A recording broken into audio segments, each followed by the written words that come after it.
नमस्कार दोस्तों, हरियाली तीज व्रत कथा। हिंदू धर्म में हरियाली तीज के व्रत को अधिक महत्वपूर्ण माना जाता है। इस दिन व्रत रखने से जीवन में खुशियां बनी रहती है।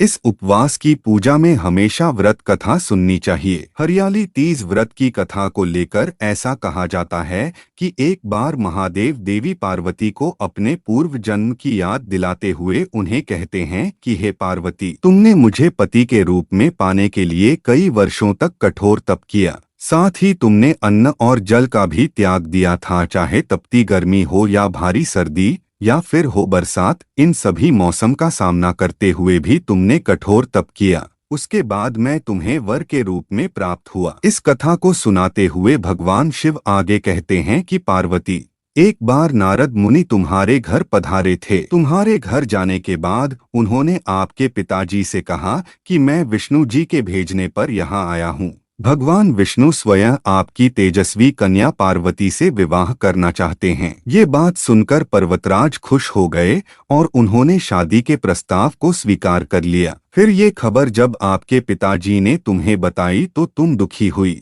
फिर तुमने ये बात अपनी सखी को बताई। तुम्हारी ये गाथा सुनकर उसने तुम्हें घनघोर जंगल में तुम्हें तप करने की सलाह दी। फिर अपनी सखी की बात मानकर तुम मुझे पति के रूप में प्राप्त करने के लिए जंगल में एक गुफा के अंदर रेत की शिवलिंग बनाकर तप करने लगीं।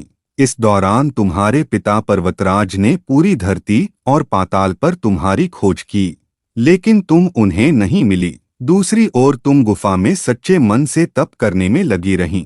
फिर सावन मास की शुक्ल पक्ष की तृतीया तिथि पर प्रसन्न होकर मैंने तुम्हें दर्शन दिए। तुम्हें दर्शन देने के बाद तुम्हारी मनोकामना को पूरा करने का वचन देते हुए तुम्हें पत्नी के रूप में स्वीकार कर लिया।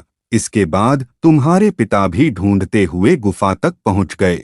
आपने अपने पिताजी से कहा कि मैं आपके साथ तभी चलूंगी जब आप मेरा विवाह शिव के साथ करवाएंगे। तुम्हारी कठोर तपस्या और हठ के आगे पिताजी की एक न चली। उन्होंने ये विवाह करवाने के लिए हामी भर दी। कथा को सुनाते हुए भोलेनाथ ने कहा कि श्रावण तीज के दिन तुम्हारी इच्छा पूरी हुई और तुम्हारे कठोर तप की वजह से ही हमारा विवाह संभव हो सका। तभी से ऐसी मान्यता है कि जो भी महिला श्रावणी तीज पर व्रत रखती है उसके वैवाहिक जीवन के सारे संकट दूर हो जाते हैं, साथ ही सभी मनोकामनाएं भी पूरी होती है।